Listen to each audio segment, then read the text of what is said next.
मध्य प्रदेश में 1857 की क्रांति के केंद्र कहाँ कहाँ थे? ये बताइए कि सैफ अली खान का क्या संबंध है भोपाल के साथ? 23 जून को आपका जन्मदिन है। भारतीय इतिहास में, खासतौर पे आधुनिक इतिहास में इसका क्या महत्व है? अच्छा, एक मुहावरा चलता है, कहाँ राजा भोज कहाँ गंगू तेली। इसका क्या अर्थ है? हीट वेव क्या होती है? क्या इसका कोई मानक भी निर्धारित किया गया है कि इतने डिग्री सेल्सियस से ऊपर का टेम्परेचर होगा तो उसे हम हीट वेव कहेंगे? ये बताएं कि अभी कच्चा तेबू का जो विवाद है, क्या है विवाद?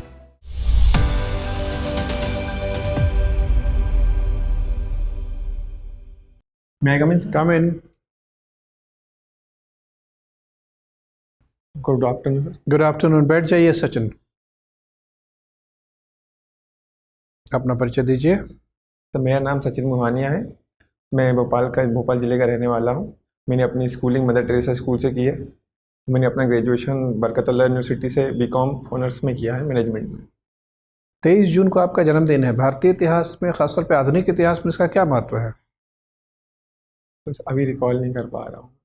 23 जून को प्लासी की लड़ाई हुई थी, बैटल ऑफ प्लासी, जी सर जी। और एक और घटना इससे जुड़ी हुई है। सॉरी सर, मैं भी रिकॉल नहीं कर पा रहा हूँ। 1857 की क्रांति के लिए भी निर्धारित तिथि 23 जून ही थी, हालांकि वो पहले ही विद्रोह हो गया। जी सर। ये बताएं कि मध्य प्रदेश में 1857 की क्रांति के केंद्र कहाँ कहाँ थे? सर नीमच से स्टार्ट हुआ था 1857 की क्रांति। नीमच से स्टार्ट, सबसे मेन जो विद्रोह हुआ था, पहला सैनिक विद्रोह, वो नीमच से हुआ था। क्या? और फिर धार एक केंद्र था। धार के बाद महू एक केंद्र था। महू छावनी में भी विद्रोह हुआ था। भोपाल के पास सीहोर में भी 1857 में विद्रोह हुआ था। तो आपके पिताजी का नाम कुंवर सिंह मोहनिया है। जी सर। कोई 1857 के विद्रोही का भी ये नाम था? जी सर। कहाँ विद्रोह किया था उन्होंने? अभी सर रिकॉल नहीं कर पा रहा हूँ, लेकिन सर गैस कर सकता हूँ। वो बिहार के कुंवर सिंह थे। उन्होंने 1857 में पार्टिसिपेट किया था 1857 में। ठीक है। आप बीकॉम ऑनर्स के विद्यार्थी रहे हैं, 2019 में आपने पास किया जी है। सर। ये बताएं कि जो बैंक आपस में एक दूसरे के हम खाता रखते हैं, उसको क्या कहते हैं? इंटरबैंक अकाउंट्स होते हैं ना? वो सॉरी सर, अभी याद नहीं कर पा रहा हूँ। अच्छा, नॉस्ट्रो अकाउंट और वोस्ट्रो अकाउंट का नाम सुना है? जी सर, जी सर। क्या मतलब होता है नॉस्ट्रो का और वोस्ट्रो का? सर कंट्री जब एक दूसरे से ट्रेड करते हैं, तब एक दूसरे के बैंक में अकाउंट खोलते हैं, तब नोस्ट्रो वोस्ट्रो अकाउंट खोले जाते हैं। अच्छा, उसका कोई शाब्दिक अर्थ भी है? नॉस्ट्रो किस भाषा का शब्द है ये दोनों? सॉरी सर, ये मुझे जान। अच्छा, अक्रूवल अकाउंटिंग क्या होती है? सर अक्रूवल अकाउंटिंग मीन्स जो हो चुकी है उसको रिकॉर्ड बाद में किया जा रहा है। अच्छा, तो इसका कॉन्ट्रास्ट किस तरह के अकाउंटिंग से किया जाता है? Sorry sir. इसकी तुलना और किस तरीके से की जाती है? सॉरी सर, अभी रिकॉल नहीं कर। कोई बात नहीं। ये बताएं कि भारत में जो राजनीतिक व्यवस्था है उसमें परिवारवाद का आरोप लगता रहता है। जी सर। लेकिन क्या भारत के कंपनियों पर भी हम परिवारवाद का आरोप लगा सकते हैं? वो भी मुख्यतः परिवार के व्यक्तियों को ही की पोजीशन पे अपॉइंट करते हैं। सर आरोप तो नहीं लगा सकते, क्योंकि प्राइवेट कंपनीज होती हैं और उन्हीं का बिजनेस होता है, वो स्टार्ट किए होते हैं। खैर, उनकी मर्जी है, कोई उनको कानूनी तौर पर रोक तो नहीं सकता। जी सर। लेकिन फैमिली लेड ही बिजनेस मॉडल है, ऑर्गेनाइजेशन है, कॉर्पोरेटाइज नहीं हो पा रहा है। प्रतिभाशाली लोग जो कंपनियों में हैं, उनको जहां उनको पदोन्नति मिलनी चाहिए, वो न मिलके प्रोमोटर के बेटे बेटी उस पे आ जाते हैं। तब सारी कंपनियों में इसके ऐसा नहीं है, एक्सेप्शंस होते हैं। ऐसा नहीं है, जी सर। कई कंपनियों में है। तो जैसे माइक्रोसॉफ्ट कंपनी है, वो तो MNC, इंडियन नहीं है ना, मैं इंडियन कंपनी पे गौर कर रहा हूँ। इंडियन कंपनीज में जैसे रिलायंस है, उसमें परिवारवाद है। ये उसमें है, लेकिन सर जो सामने जो डायरेक्टर बन रहे हैं वो भी उतनी क्वालिफिकेशंस रखते हैं, बाहर पढ़ के आते हैं। ये कैसे पता लगेगा? क्योंकि रिलायंस में जो 20 साल 25 साल से काम कर रहे हैं, उनके साथ कोई प्रतिस्पर्धा तो है नहीं। आपको क्या लगता है कि वैश्वीकरण के दौर में भारतीय कंपनियों के MNC बनने की दिशा में क्या इस तरह के परिवारवादी मूल्य अवरोध हैं, या इससे मदद मिलती है बिजनेस सीक्रेट को बनाए रखने में? सर जितना मौका दिया जाएगा बाहर वालों को, उतना बिजनेस और बढ़ भी सकता है। लेकिन सर जब जो कंपनी से एम्प्लॉयज़ हैं, वो जिस पे ट्रस्ट, मेन तो ट्रस्ट होता है कंपनी पे आगे बढ़ने के लिए, एक्सपैंड करने के लिए। अच्छा, ये बताएं कि लिमिटेड लायबिलिटी पार्टनरशिप कंपनी किसे कहते हैं? सॉरी सर, अभी रिकॉल नहीं कर। इसके लिए संसद ने कानून बनाया है, ये बता सकते हैं कब ये कानून बना? सॉरी सर, अभी जो कंपनी अधिनियम लागू हो रहा है वो किस वर्ष बना? 2013 का है 13 का है। उसमें क्या नयापन है, क्या विशिष्टता है? सर। एग्जैक्ट तो नहीं पता, लेकिन सर जो बैलेंस शीट हुआ करती थी पहले की और 2013 के बाद की, वो डिफरेंस क्या होता है बैलेंस शीट? फाइनेंशियल स्टेटमेंट होता है किसी कंपनी का। फाइनेंशियल स्टेटमेंट तो बहुत तरह के होते हैं। सर इसमें ये पता चलता है कि एसेट कितनी है, लाइबिलिटीज क्या है अपनी। एसेट और लायबिलिटी के जो स्टेटमेंट है उसमें से पिंक बैलेंस शीट किसको कहते हैं? सॉरी सर, ये मुझे नहीं। गुणात्मक रूप से कोई बैलेंस शीट पिंक हो सकती है, कोई रेड हो सकता है। होता है ना कि बैलेंस शीट लाल हो गया, रेड हो गया। सॉरी सर, इसके बारे में मैंने ये पढ़ा, सब नहीं सुना है आपने? अच्छा, शेयर मार्केट के बारे में थोड़ा बहुत पढ़ा होगा। थोड़ा बहुत पढ़ा। अच्छा, शेयर मार्केट को इक्विटी मार्केट कहना ठीक है कि डेट मार्केट कहना ठीक है? सर जनरली इक्विटी मार्केट बोलेगा भारत में, लेकिन क्या डेट इंस्ट्रूमेंट्स भी वहाँ ट्रेड होते हैं? सॉरी सर, मुझे इस बारे में इन्फॉर्मेशन क्लैरिटी नहीं है, कोई बात नहीं है। हम जब डेट इंस्ट्रूमेंट कहते हैं, ऋण पत्र कहते हैं, तो उसमें किन किस तरह के उपकरणों को या फाइनेंशियल इंस्ट्रूमेंट्स को शामिल करते हैं? Debenture sir. डिबेंचर ठीक है, और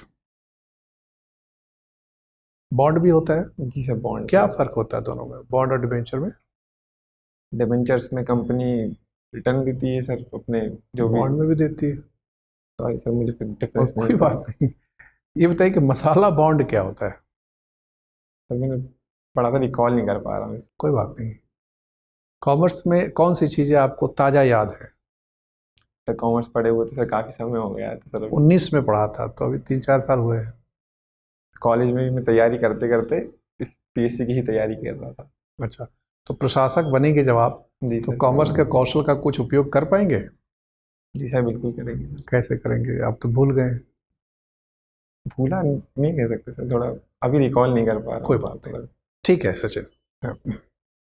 सचिन जी, जी मैम।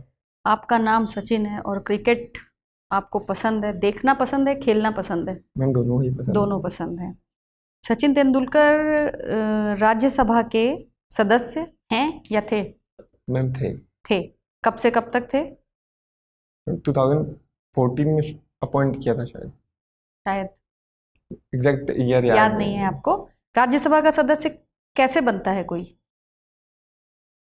क्या क्या तरीके हैं? मैम तो एक तो प्रेसिडेंट अपॉइंट करते हैं, फील्ड पर्टिकुलर फील्ड होती है, सोशल, आर्ट वगैरह में, और इलेक्शन जो स्टेट असेंबलीज होती हैं वहाँ से भेजे जाते हैं मेंबर्स। ठीक है, कैसे होता है राज्यसभा के सदस्यों का चुनाव स्टेट में, किसी स्टेट असेंबली के द्वारा?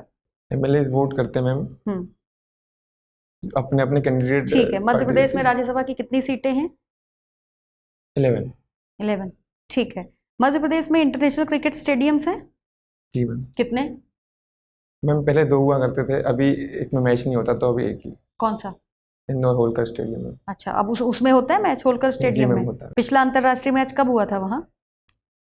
श्रीलंका और मैम लास्ट जो मुझे याद है श्रीलंका और इंडिया में मैं गया था देखने। कब हुआ था? 2019 में देखने गया था। 2019 मतलब उसके 4-5 बाद हुआ साल भी पहले। था, हाँ, मुझे याद मगर नहीं आपको याद नहीं जी है। मैम। अच्छा, कोई बात नहीं है। इस समय सबसे बड़ा क्रिकेट स्टेडियम कौन सा है भारत में? मैम श्री नरेंद्र मोदी स्टेडियम कहाँ पर? अहमदाबाद में। ठीक है। ये बताइए, आप भोपाल से आते हैं। भोपाल में कई सारी छोटी छोटी हिलॉक्स हैं, पहाड़ियाँ हैं। जी मैम। किस रेंज का हिस्सा है? विंध्याचल रेंज में। अच्छा, कुछ के नाम बता दीजिए उसमें से। श्यामला हिल्स, ईदगाह हिल्स, खटारा hills, Arera hills, Nyori hills. ठीक है। आप मुझे भोपाल प्रिंसली स्टेट के बारे में कुछ बता सकते हैं? जी मैम। मैम भोपाल पहले तो सबसे पहले कहा जाता है कि राजा भोज ने बसाया था भोपाल। उसके बाद दिलावर खान गौरी जब मालवा सल्तनत पर राज करते थे तो उनका राज आ गया था। उसके बाद गौड़ शासक का राज था यहाँ पर, रानी कमलापति राज करा करती थी। फिर दोस्त मोहम्मद खान थे, अफगान सोल्जर थे मुगल आर्मी में, तो उन्होंने कब्जा कर लिया था फिर भोपाल पर। जो मॉडर्न भोपाल है उन्हीं ने बसाया था। और फिर नवाब बेगम, थोड़ा टाइम नवाब ने राज किया, फिर बेगम लोगों ने राज किया था। उसका 1818 में प्रिंसली भोपाल प्रिंसली स्टेट बन गया। अच्छा, ये बताइए कि सैफ अली खान का क्या संबंध है भोपाल के साथ? तो सैफ अली खान नवाब कहलाए जाते हैं भोपाल के। भोपाल के? ऐसा मैम, जो इनके मैं जो फादर थे इनके, जो मंसूर अली खान पटौदी, और जो हमीदुल्लाह खान की बेगम बेटी थी, उनकी शादी की गई थी मंसूर अली खान पटौदी से। अच्छा और ये लोग पटौदी के नवाब थे। अच्छा, ठीक है। तो क्या मतलब पटौदी भोपाल के नवाब हैं? मैम फिर इन जो भोपाल का वो था जो कामकाज, तो इन्हें पटौदी इनके नाम पे कर दिया गया था। अच्छा ठीक, कोई बेगम। बात नहीं, आप इसको जरा सा देख लीजिएगा थोड़ा जी सा। मैम। भोजपुर मंदिर आपने विजिट किया है कभी? जी मैम। आप उसकी कुछ विशेषताएं बता सकते हैं हमें? मैम जो शिवलिंग है वो भोजपुर मंदिर की, वो इंडिया की, एशिया की, इनफैक्ट वर्ल्ड की सबसे लार्जेस्ट हाँ, शिवलिंग कितनी है। कितनी बड़ी है, कितने ऊंचाई है उसकी, कितने फीट? सॉरी, ऊंचाई का नहीं पता अरे, है। जब वर्ल्ड की सबसे बड़ी आप कह रहे हैं और आपको ऊंचाई नहीं पता है तो आश्चर्य की बात है। सॉरी किसने बनाया था? मैम, राजा भोज ने ही बनवाया था मंदिर। हम्म। जी मैम। अच्छा, एक मुहावरा चलता है, कहाँ राजा भोज कहाँ गंगू तेली, इसका क्या अर्थ है?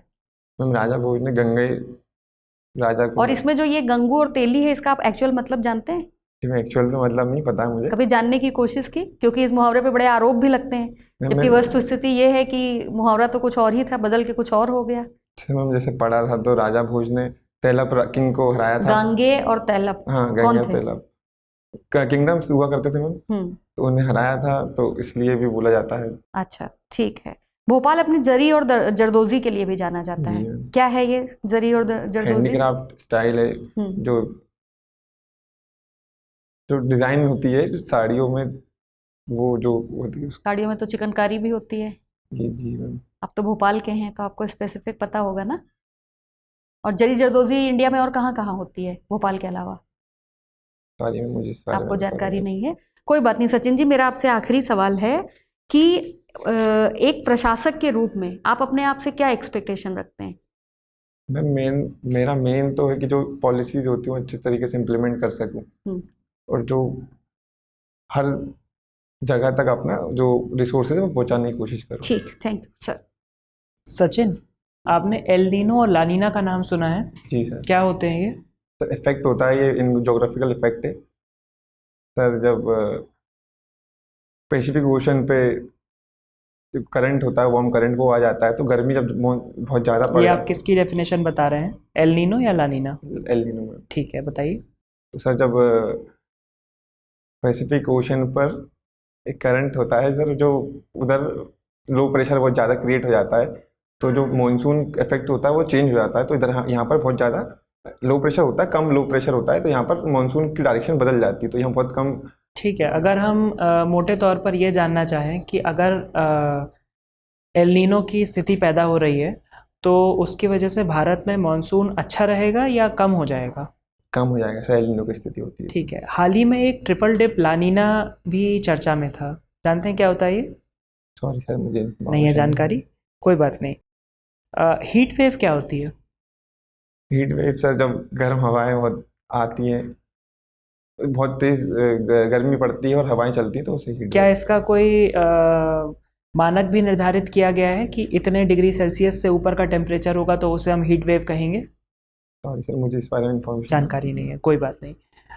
आईएमडी के बारे में पढ़ा है आपने? जी सर। किस प्रकार की संस्था है ये? Meteorological department. क्या काम करती है? सर जो क्लाइमेटिक जो भी चेंजेस आते हैं वो उसके बारे में, उनके बारे में सूचना जारी करती है। ठीक है, किस मंत्रालय के अंतर्गत आती है? सॉरी सर, मुझे इस बारे में नहीं है जानकारी। भूकंप के बारे में पढ़ा है आपने? जी सर। ठीक है, तो भूकंप के खतरे को ध्यान में रखते हुए पूरे भारत को कुछ सीस्मिक जोन्स में बांटा गया है। कितने सीस्मिक जोन्स में बांटा गया है? सर ऐसे एग्जैक्ट नंबर तो नहीं पता, लेकिन एरिया जैसे नॉर्थ में है, हिमालय रेंज है, गुजरात में है हाई सेंसिटिव। इनको अलग अलग कैटेगरीज में बांटा गया है जोन वाइज। ठीक है, मध्य प्रदेश के बारे में बता पाएंगे? मध्य प्रदेश किस जोन में फॉल करता है? मीडियम लो इंटेंसिटी जोन में आता है मध्य प्रदेश। ठीक है, अर्थक्वेक के जो इफ़ेक्ट्स होते हैं उनको मेजर करने के लिए कुछ स्केल्स का इस्तेमाल किया जाता है, कौन कौन से होते हैं वो? सर मर्सली स्केल होता है, सीस्मोग्राफ तो वो डिवाइस होता है जो। ठीक है, एक मर्सली स्केल आपने ठीक बताया, एक और होता है? रिक्टर स्केल होता है। ठीक है, क्या अंतर होता है दोनों में?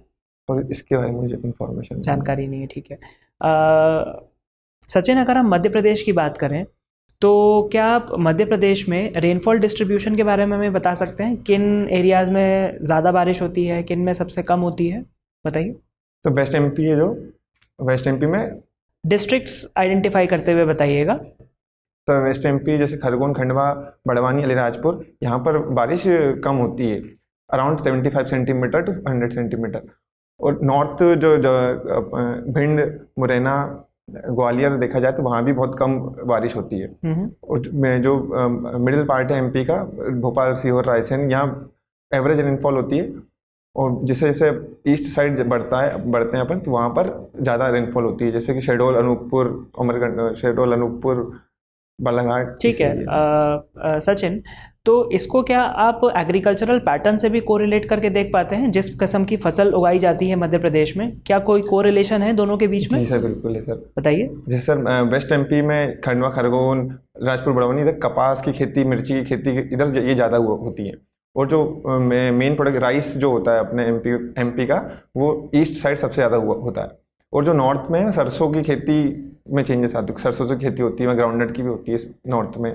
ठीक है सचिन, मेरा अंतिम प्रश्न आपसे, सबसे ज़्यादा उपजाऊ मिट्टी किसे माना जाता है? किस प्रकार की मिट्टी को कहते हैं? एलुवियल सॉइल को। एलुवियल कैसे बनती है ये? सर ये डिपोजिशन से, सेडिमेंट के डिपोजिशन से बनती है। रिवर इरोजन होता है तो सेडिमेंट डिपॉजिट होते हैं, उससे एलुवियल सॉइल का फॉर्म। ठीक है, अगर हम एक रिवर के कोर्स को ट्रैक करें, जहाँ से रिवर ओरिजिनेट होती है और जहाँ से समुद्र में जाके मिलती है, किस एरिया में हमें सबसे ज़्यादा एलुवियल सॉइल मिलेगी? सर उसके बैंक्स पे आसपास, जहाँ से, सॉरी सर क्वेश्चन समझा नहीं था। गैस कर सकता हूँ सर इस चीज़ में कि जो मिडिल पार्ट होता है, जब जहाँ बीच में बहती है, उस एरिया में ज़्यादा एलुवियल सॉइल देखने को मिल सकती है। ठीक है, शुक्रिया। सचिन, डेटा उपनिवेशवाद क्या है? Data colonialism? सॉरी सर, मुझे इस बारे में इन्फॉर्मेशन नहीं सुना है कभी? नहीं सुना। उपनिवेशवाद तो पढ़ा होगा। उपनिवेशवाद, कॉलोनियलिज्म तो सुना होगा। कॉलोनिज्म तो सुना है। क्या होता है? किसी कंट्री दूसरी कंट्री पर अटैक करके कब्जा करती है, फिर कॉलोनी क्रिएट करती है, तो उसे कॉलोनिज्म बोलते हैं। आजकल लोग बात कर रहे हैं न्यू कॉलोनियलिज्म की, नव उपनिवेशवाद की। ये परंपरागत उपनिवेशवाद से कैसे अलग है और विशिष्ट है?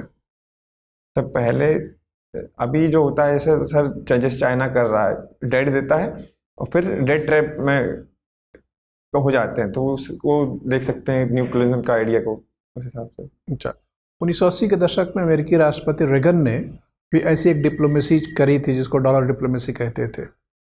तो आजकल चाइना कौन सी डिप्लोमेसी कर रहा है? चेक बुक डिप्लोमेसी उसको कहते हैं। चेक बुक डिप्लोमेसी, चेक फाड़ कर ऋण दे देते हैं। ऋण डेट वाली, डेट देते हैं, उनको डेट ट्रैप में फंसाते हैं, फंसाते हैं। तो ये पहली बार हो रहा है कि पहले भी होता रहा है? मतलब पहले अमेरिका करता था या उसके पहले ब्रिटेन करता था? ब्रिटेन तो डायरेक्ट ही कर लेता था सर, अटैक करके, सैन्य लड़ाई ही कर देता था। हाँ। ठीक है, ये बताएं कि अभी कच्चा तीवू का जो विवाद है, जी सर, वो क्या है विवाद? एक आइलैंड था जो कि इंडियन ओशन में, इट्स इंडिया श्रीलंका के बीच में पड़ता था। तो 1974 से पहले तक इंडियन फिशरमैन भी वहाँ आते थे और श्रीलंका फिशरमैन भी वहाँ फिशिंग करते थे। फिर 1974 में एग्रीमेंट हुआ था, उसी का सप्लीमेंट्री एग्रीमेंट हुआ था 1976 में, जिसमें कि वो आइलैंड को श्रीलंका को दे दिया गया था। तो अलाउ किया गया था इंडियन फिशरमैन भी चले जाएंगे। लेकिन सर फिर श्रीलंका में फिर सिविल वॉर के कारण बाद में फिर इंडियन फिशरमैन को अलाउ नहीं करना, मतलब जो फिर जाते थे फिर वहाँ पर बैन कर दिया गया था इंडियन फिशरमैन को वहाँ फिशिंग करने के लिए। तो अब जो तमिलनाडु है, जो तमिलनाडु के पीपल हैं, तमिलनाडु की सरकार है, वो और बाकी पुरानी सरकारों ने भी मुद्दा उठाया कि वो जो आइलैंड है वो वापस लेने के लिए, कि वापस ले लेना चाहिए अपने को, अपना हिस्सा हुआ करता था। डियागो गार्सिया का नाम सुना है? डियागो गार्सिया, सॉरी सर, कभी नहीं सुना है। हिंद महासागर में एक टापू समूह है, आइलैंड, ग्रुप ऑफ आइलैंड है, आर्किपेलागो है, कभी नहीं सुना है? अच्छा, लक्षद्वीप का नाम सुना है? लक्षद्वीप क्या है ये? सर कोरल आइलैंड है, इंडिया का पार्ट है। आइलैंड है, किसका है? इंडिया का सर। इंडिया का है। क्या राज्य है, यूनियन टेरिटरी है? यूनियन टेरिटरी है। अच्छा, लक्षद्वीप के अलावा भारत में कितने यूनियन टेरिटरी हैं? 8 है सर। उसके अलावा 8 है या इसको लगा के 1? तो मिला के 8 है सर। ओके, बाकी 7 का नाम बता सकते हैं? जिसे कोशिश करता हूँ। अंडमान निकोबार, चंडीगढ़, दिल्ली, पुडुचेरी, जम्मू कश्मीर, लद्दाख। ठीक है सचिन, आपका इंटरव्यू हो गया, आप जा सकते हैं। Thank you sir, thank you.